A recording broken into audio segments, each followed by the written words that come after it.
It was the response. Welcome to Your Future is Now, hosted by Jim Grant and Bill Heinrich. Their show is dedicated to sharing information in business, health, and obstacles we face in our everyday lives. Jim is also the TV host of Messages of Inspiration and Hope on E360 TV. Bill is the author of 7 Levels of Truth and is a master in the world of getting clarity in your mind to clear out the cobwebs and remove mental barriers that hold you back. Each week, they will interview an exciting guest. We're so glad you've tuned in. Be sure to share the show. And now, here's Jim.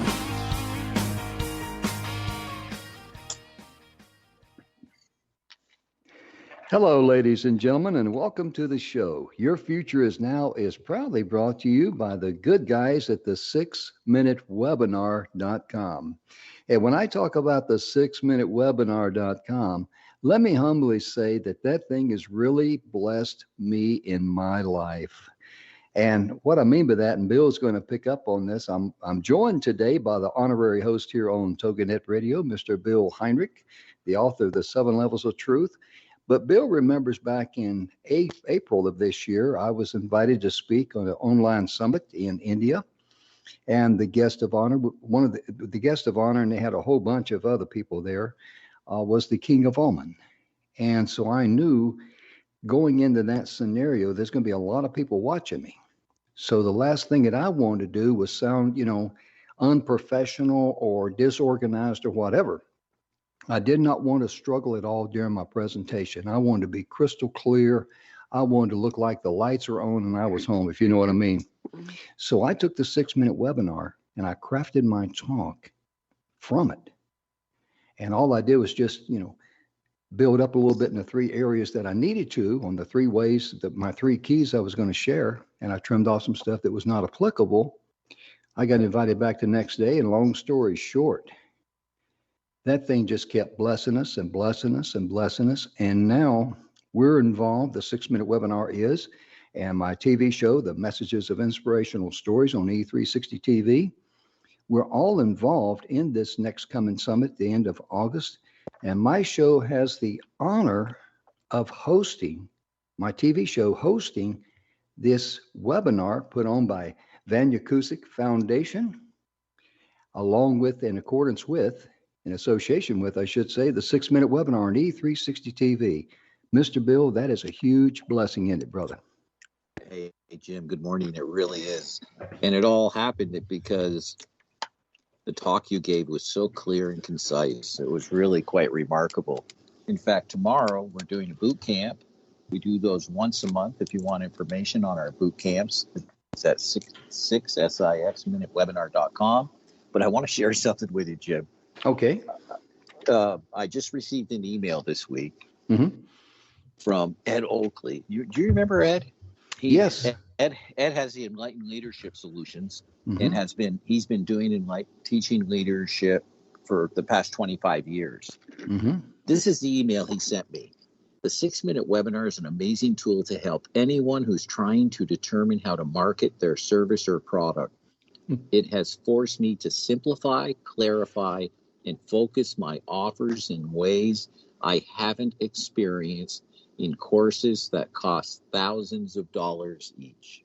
You can't sum it up any better than that. It's That's really right. the truth. It's so powerful. Yeah. So really amazing. So now you folks know why I used that 6-minute webinar to craft my talk, because I really wanted to, sound very, very professional, and I wanted to make a good, positive impression, and evidently I did. And if you're going to give a presentation, you want to make sure you put your best foot forward. I highly recommend the 6-minute webinar at sixminutewebinar.com. And like I say, we're going to have a boot camp tomorrow. Wow. Where you can sit down and fill out your own 6-minute webinar. Those boot camps are amazing, aren't they, Bill? They really are. It's a 3-hour live boot camp with Don McGrath and myself. We're the co-creators of the 6-minute webinar, along with Jim. And Don and I run the boot camp, and we literally help you create your webinar on the fly. But Jim, I want to switch over, hand it back to you about our guest today, because we have a fascinating topic today. This is a topic that most people don't like to talk about. Yeah. and it's one of the two inevitable things in life, which are death and taxes. And we're going to talk about death today. We have an amazing guest on. I'll let you take it from there, Jim. Well, thank you so much. Yes, our guest today is Pam MacPherson. And Pam got involved with hospice back in 1985. And before the show, we were talking about when did hospice come around? Because all of a sudden it was there. And it came around in the late 70s. And it really is a blessing because I've had the privilege of being with a loved one during their last moments on earth. And for them to know that I love them enough that I was there. That's truly, truly, truly a blessing for everyone. And it's something that you never forget. And you're so glad because so many people have regrets when they could not say, something at the last moment. They were not there to tell them they loved them, or they were not there, to just show that they cared. And Pam, my goodness gracious, you call this the gift in presence. Being present is totally a gift, isn't it, Pam? Welcome to the show. Oh, thank you so much. Thanks both of you, Jim and Bill, for inviting me to be with you today. I've looked forward to this, and I love the opportunity to talk about something that I feel passionate about. Just a little touch about myself. I have a background way back in my life in nursing that was very brief, but I have been drawn to being with the dying and supporting the dying for many, many decades now. And I'm a hospice volunteer, and while there are a lot of different tasks and contributions that hospice volunteers make to the families and individuals that they attend to, my area of interest has been for many years sitting vigil, which is essentially sitting with people in the last hours of their life. That's really amazing because with your nursing background, I could easily see where you have the ability to help that loved one in their last hours on planet Earth, where you got the knowledge and experience that the family may not have to be able to help them and assist them. It certainly, that background certainly gave me a good grounding and some good basics for doing this form of volunteering. I would just love to jump right in and read a poem. Okay. And then talk a little bit about vigil sitting. Yes. Maybe before you do that, Pam, Pam has written a book, and I'd just like you to briefly talk about your book and how it got written. And then we'll go right to the poems. I think that's very important for the audience. Okay, love to. As Jim has said, I've been a hospice volunteer since 1985. And one of the ways that I take care of myself in being able to sit with people who are dying is that I always keep a journal. Now, I don't always write in my journal related to each time I sit with someone, but a journal is a place to write is my place of processing. A number of years ago, I was asked to be on a panel at our local VNA in a hospice volunteer training where they were educating volunteers about sitting vigil. And there were a number of people on the panel. I was one of 5 or 6, and I thought, oh gosh, if I'm number 6, what am I going to have to say that everyone before me hasn't already said? So I went to my journal and realized how much of my processing was done in poetry form. I took a few of the poems out of my journal and brought them to 2 friends who were involved with me in end-of-life care at that time, and read them, asked if I could read them to them to see if they thought they were appropriate for this setting that I would be in. And they were really, I read them one and they were silent. And I thought, okay, I guess that bites the dust. And I asked if I could read them another one, and they said, oh, absolutely. And when I read them another one, they said, you need to do something with this. So that really is the genesis of pulling my poetry together and publishing it, which I did about 5 years ago.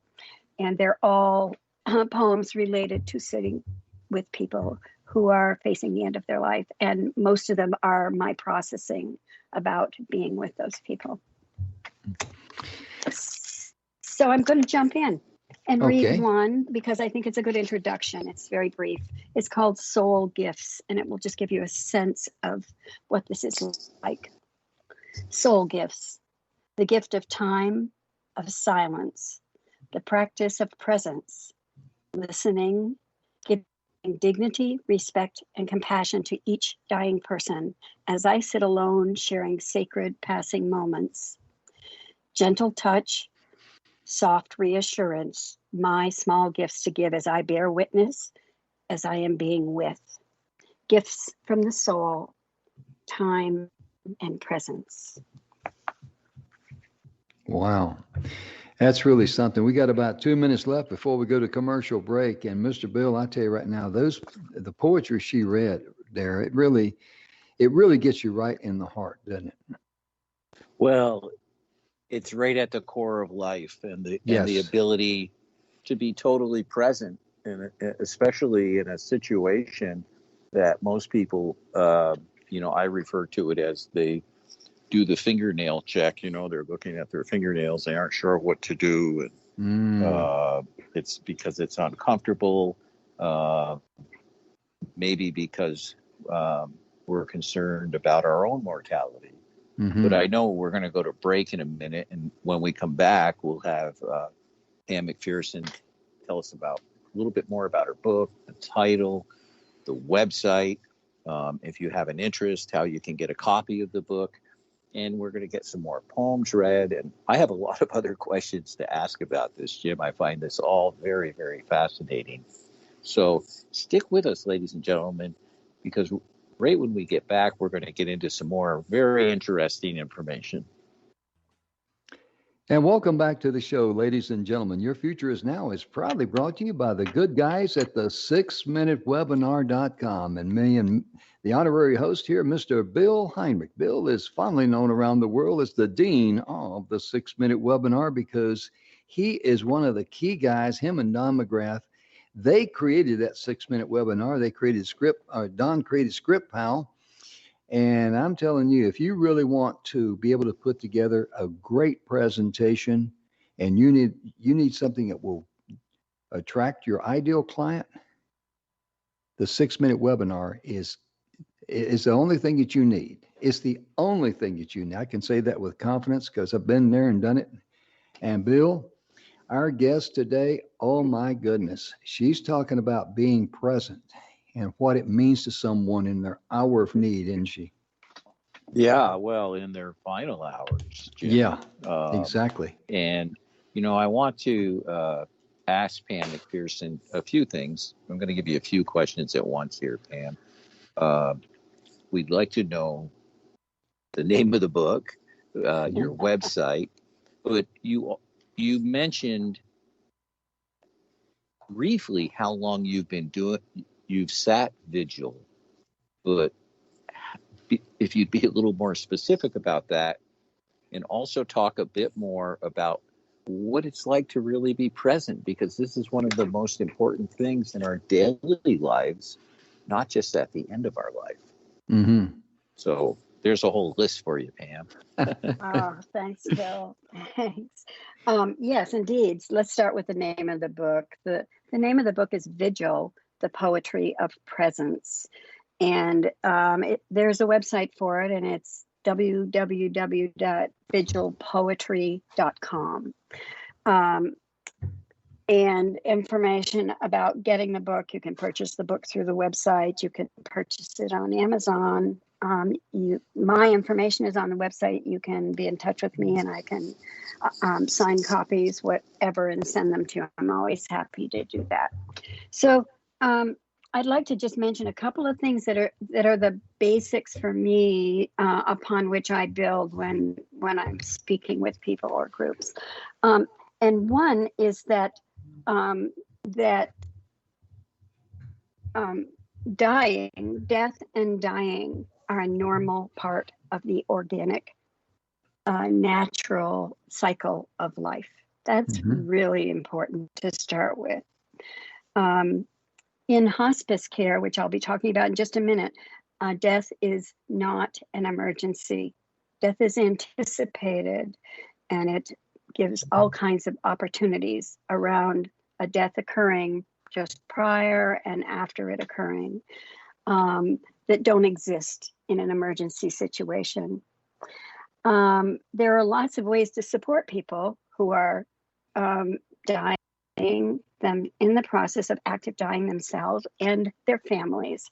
And hospice is one of the key organizations that people turn to for that form of support. Hospice care, which has been active in this country since the end of the 1979, is compassionate, supportive care for those who have a terminal illness and are facing what is estimated to be the last 6 months of their life. It's holistic care. It's team-based care. The hospice is a team of different disciplines so that all aspects of life are addressed: physical, emotional, spiritual, psychological. It's very comprehensive, but it's care without a curative intention. That's really important.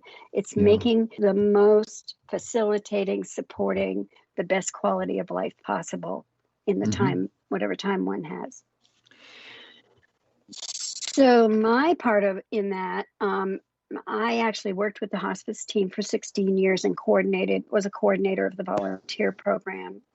But I was a volunteer before that and after that. I retired in 2004. And the aspect of hospice volunteering that drew me, really spoke to and enhanced my passion, was being present, supporting right at the end of life within vigil sitting, which is what the form of hospice volunteering is that I do and others do, is sitting with people usually within the last 48 hours of life. You know, so, I go was ahead, going to, please. pardon me for interrupting. I was just going to say, one of the things that I remember about hospice care that is such a blessing to the family and to the person at that time is that they know what to bring into the house. They know what, the type of equipment that each patient needs. And that's a huge relief for the family. I mean, when I went through that and I saw the things they brought in, I thought, man, I'd never be able to, I'd be going back and forth to the store, lickety split as soon as because we just didn't realize what that loved one needed at that time. And that's one thing I really admire about hospice and the type of care that they provide. And so, Pam, please go ahead. I'm sorry if I interrupted you there. Not at all. No, thank you.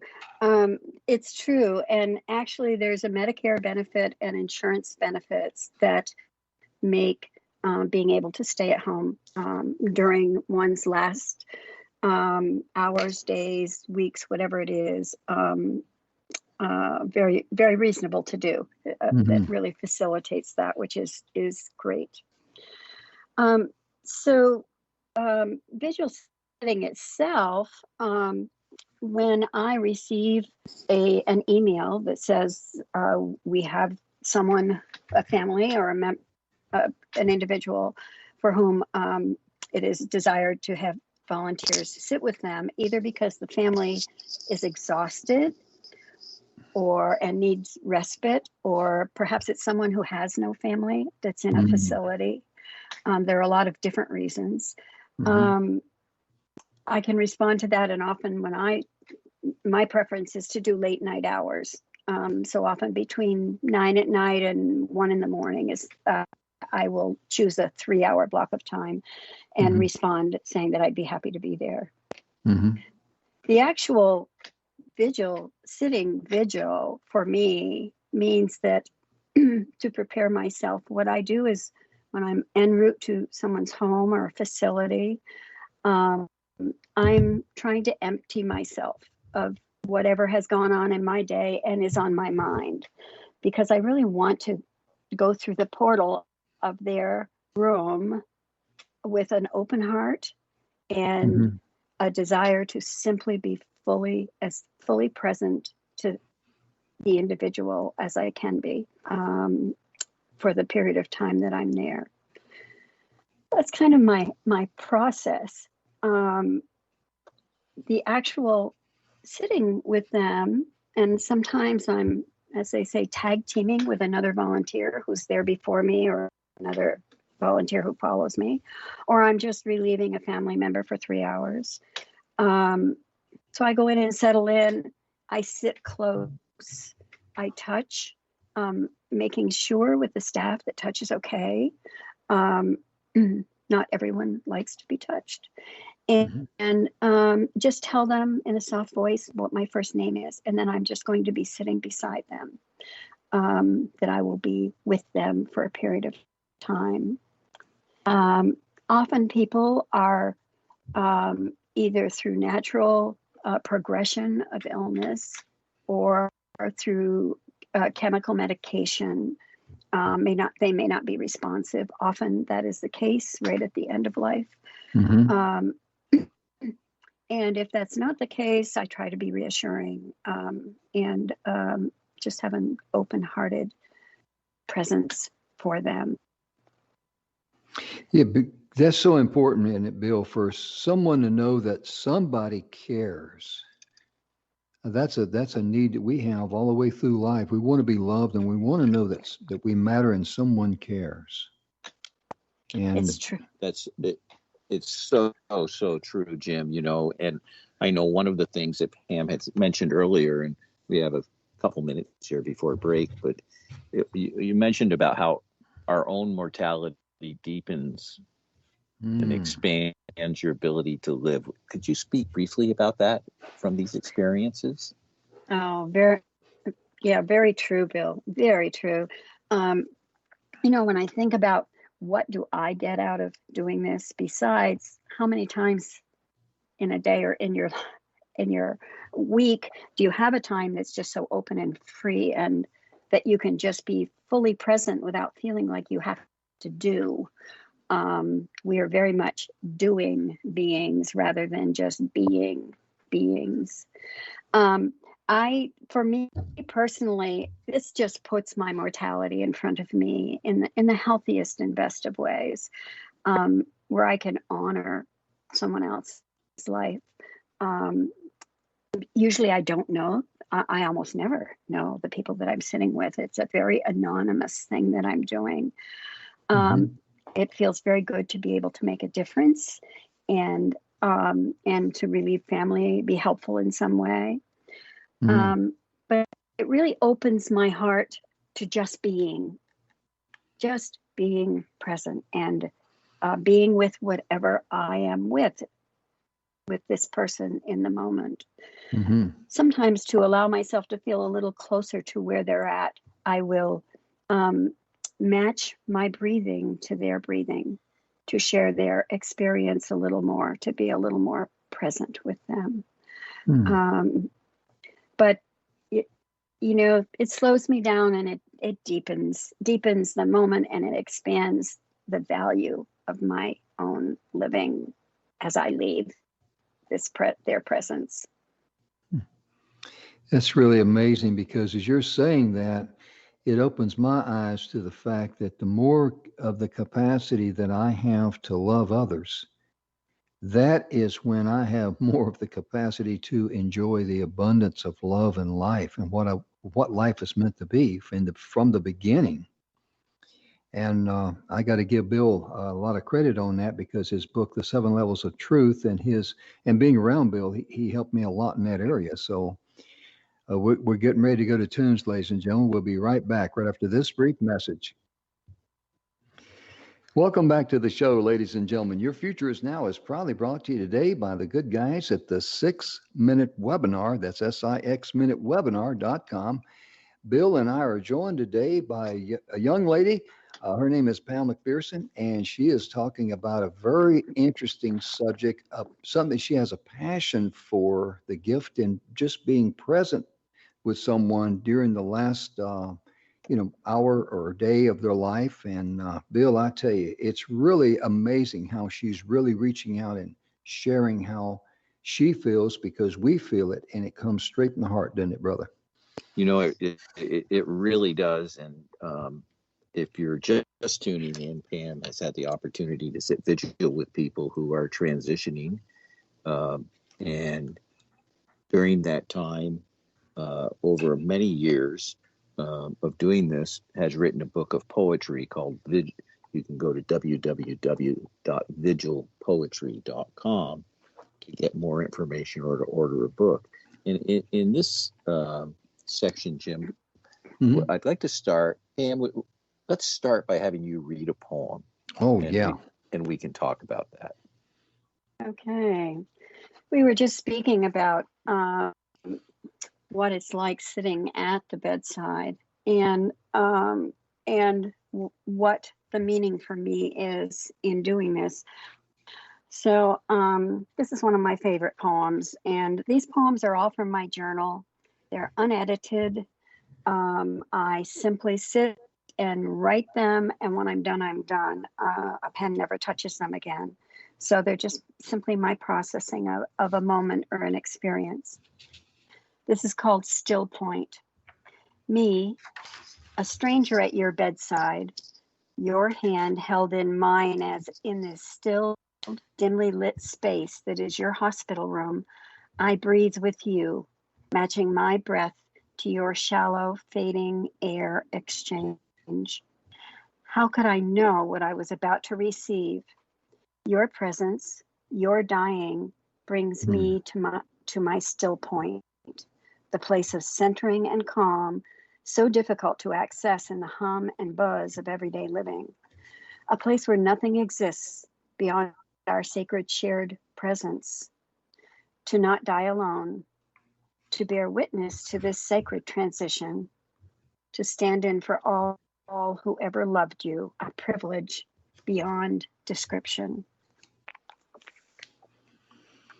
Wow. That's really, that really touches at the heart. And I can just imagine how comforted it will be, in addition to all the wonderful things that you do, Pam, and meet the family's needs, to be able to share with some of the family members that were far away when, and not able to get there until just maybe the last moment. You could share some very comforting thoughts with them too, couldn't you?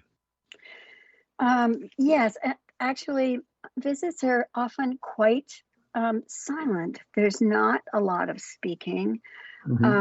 As I said before, I introduce myself in a soft voice and sit very close to them. Yeah. But I do often make statements of affirmation that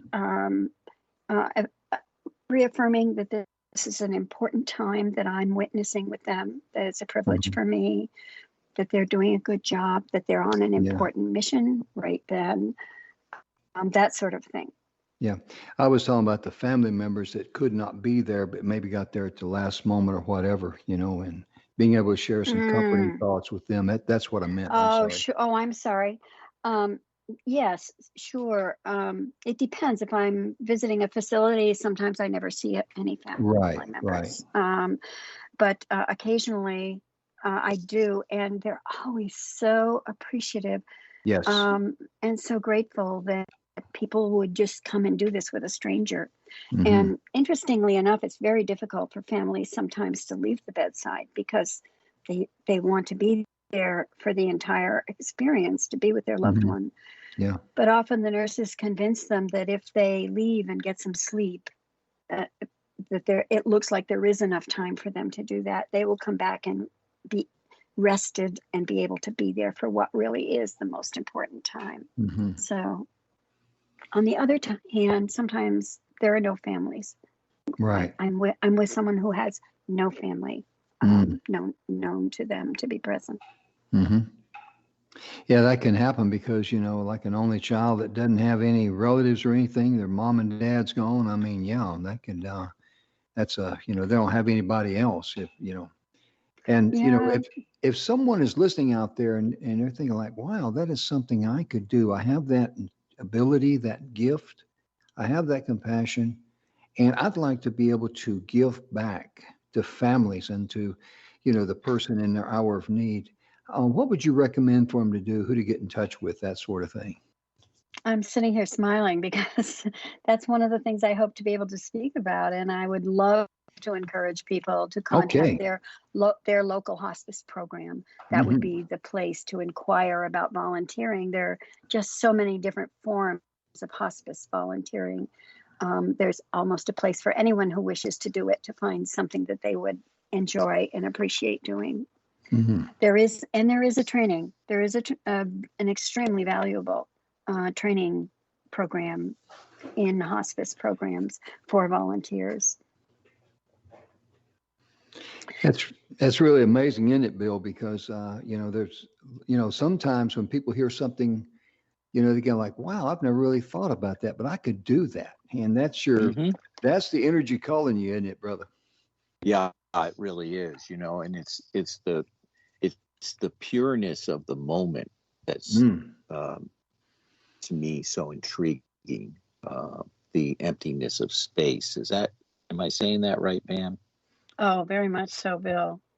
Just allowing things to be, but to have the strength and the presence to be, I'm reusing the word, I'm struggling, but to be fully present with someone.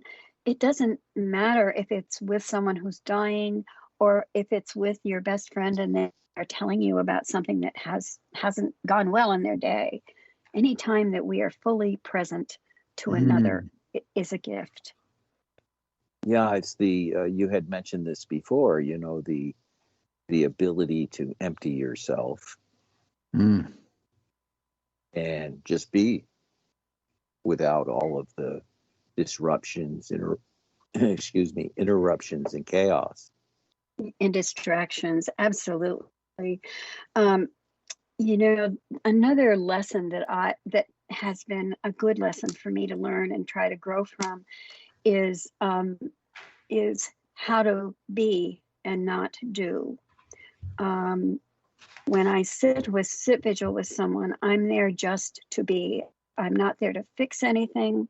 I'm not there to make anything better, to take care of anything. I mean, I can go I remember one time when I went into a hospital room and the room was in such disarray, and it was very hard for me to not straighten it up a little bit before I sat down.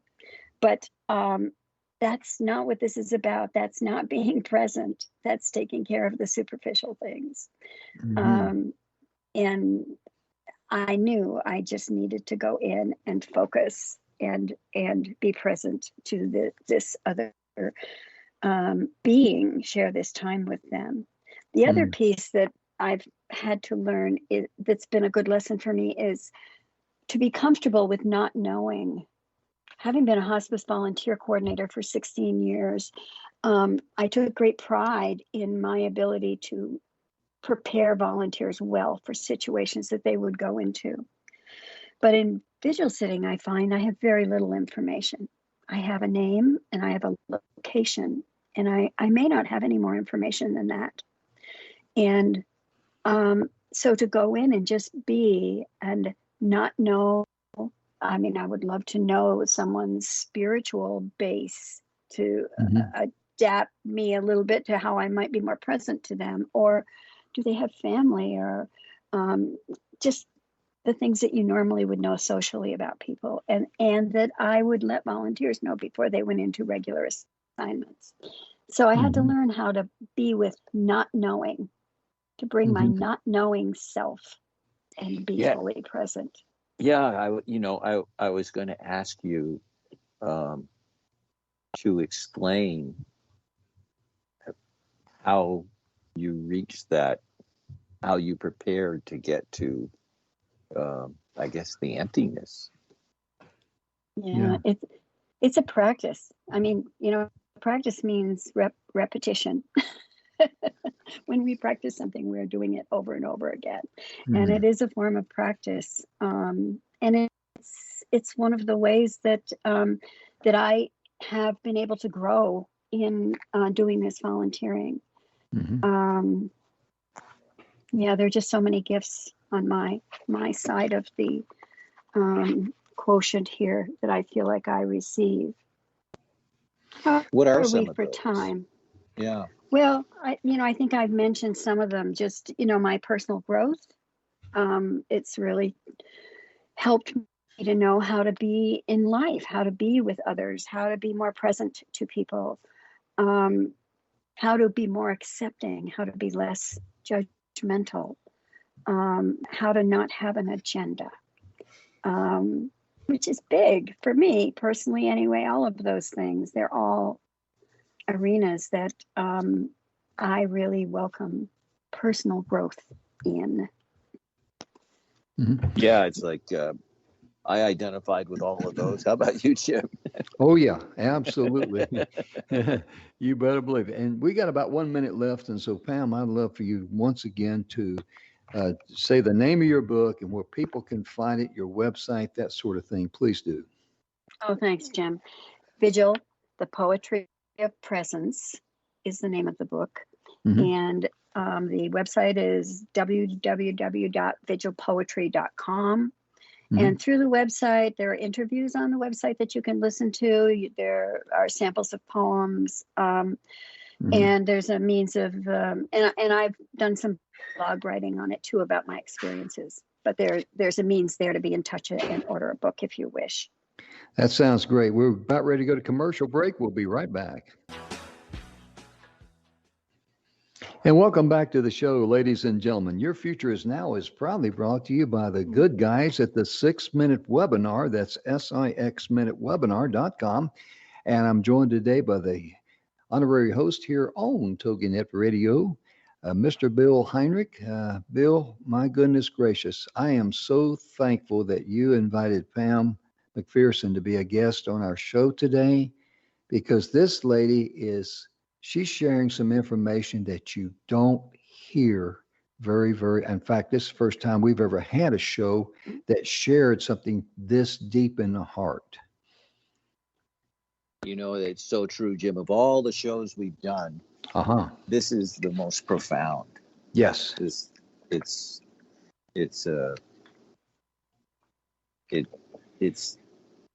just hits home.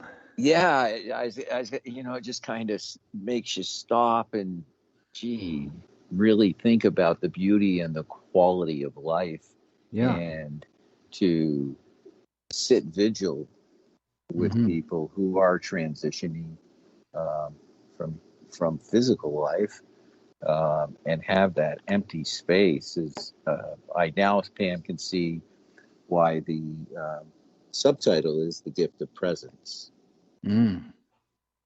So what are some things you would like to talk about? I know you wanted to mention something about all the volunteers that do this and how other people can, Pam, but what else would you like to talk about in our last segment here?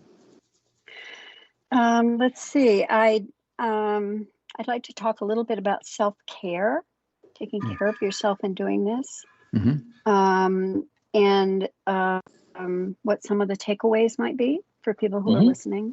Yeah, please. And I want to be certain to be able to close with the last poem, the epilogue in my book. Oh, okay. So, but as you said, I do want to reinforce that volunteers are trained in hospice programs to do all sorts of supportive volunteering. It's amazing. Restaurants in town give meals, and a volunteer oversees that, gets meals to families, and they take care of pets, and they, there's just a whole host of different things based on what needs are, what the nurse perceives and hears a family's need as being. And I am one of a host of many who do this form of volunteering. Mm. But in order to do this volunteering, I do have to take care of myself. I'm very drawn to it. I have been for years. Interestingly, my grandmother, who was a fairly young widow in her 40s when her husband died, had to take over his business, which was a funeral home here in our hometown. And I was always very close to her growing up. And I can't help but think that she had some influence that I'm still not clear about in the passion that I feel for doing what I'm doing. So I loved, and I'm not going to read it now, but I even have a poem about her in my book. But in order to do it, I'm not able to take this lightly. I take it quite seriously. It's a huge privilege to be able to be with, to witness, and to receive what I receive in doing it. However, in leaving, when I leave someone, sometimes I'm holding things that I still need to process.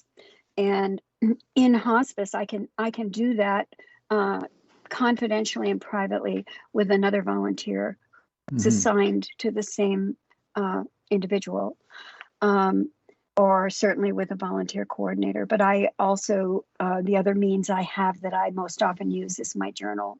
I've used journals for years for different purposes. And without putting personal information in there that would identify someone, I can process how I am feeling to help myself to move forward and either learn from the experience or be in a good place following it. So that's one of the ways that I take care of myself. People have many different ways. Some people just need to be near the water, and some people need to walk in the woods. And but it is important to recognize that an important part of being able to do this is to be aware, self-aware, and to take care of yourself. It really is, because I imagine in the work that you do, as rewarding that it is, and the fulfillment that you get, knowing the love for the person and what you mean to them. I mean, it's, you got to be able to recharge your battery, and I understand that, because you want to make sure you take care of yourself, and that's true in all walks of life, because when you love and you give and you love and you give, you got to be able to, take some time out for you and find out where your area is in life, what recharges you. And Bill, I remember about a month ago, we had a couple on here, and they're in the geometry, and you're very familiar with that, but they made some very profound statements about how to recharge themselves, didn't they? Yeah. It's, it's such a, I think that the recharging, Pam, correct me if I'm wrong here, but doesn't it really have more to do with your reentry into life? Oh, sure. Yes, it does. Transitioning into and being able to hold this in the right space within your heart or within you. Absolutely. I know I once asked a hospice nurse years ago that I worked with, how do you do it? And she said, I think about it after one of my patients dies, and I pick one thing that I'm going to take with them and carry with me for the time being. And I always thought that was a great answer. I thought it was it made it very clear that she was taking care of herself. And if you're taking care of yourself, you have more to give.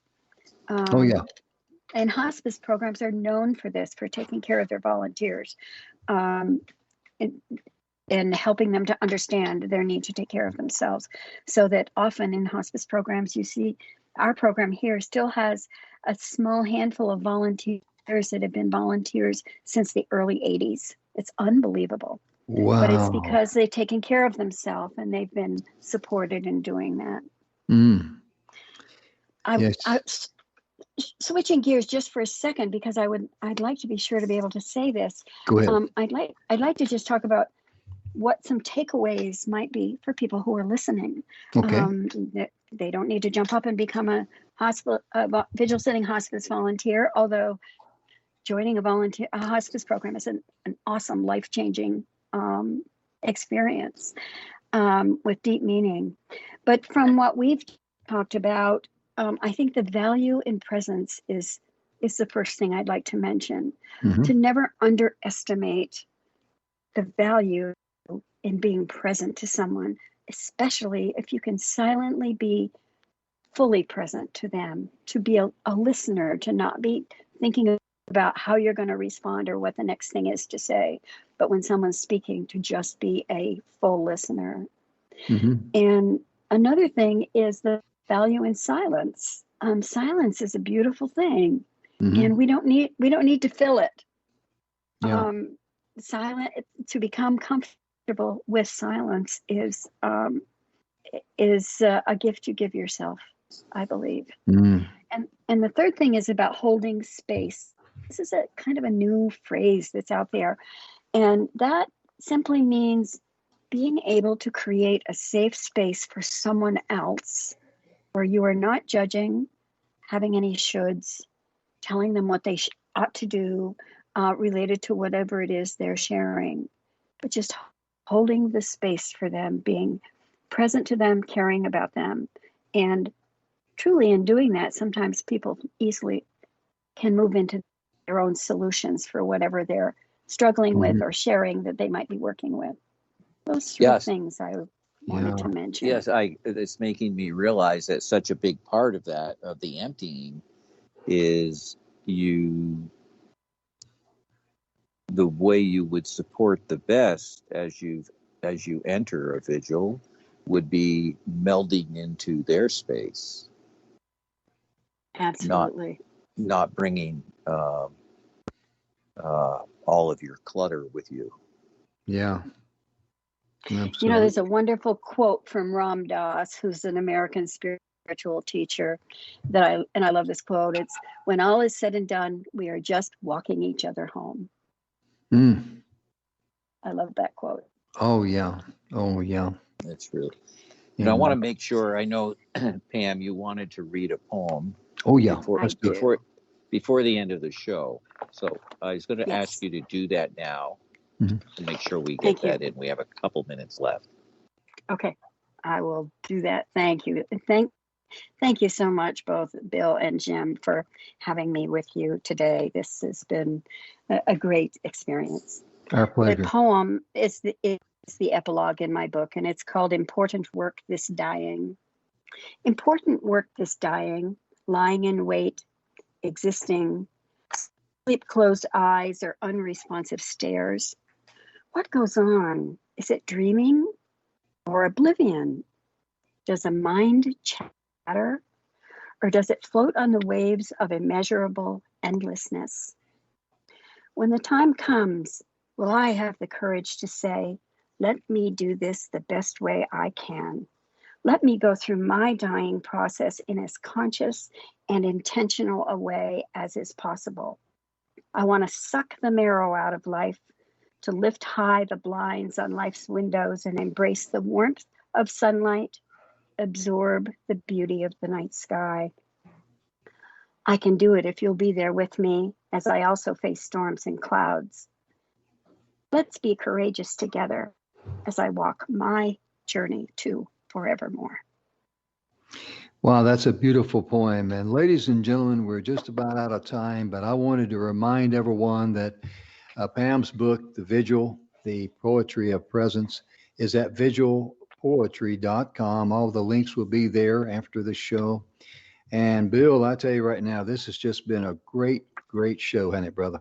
Really, really wonderful, Pam. Thank you so much for joining us. And we'll have to get you on again sometime. Thank you again. Thank you so much.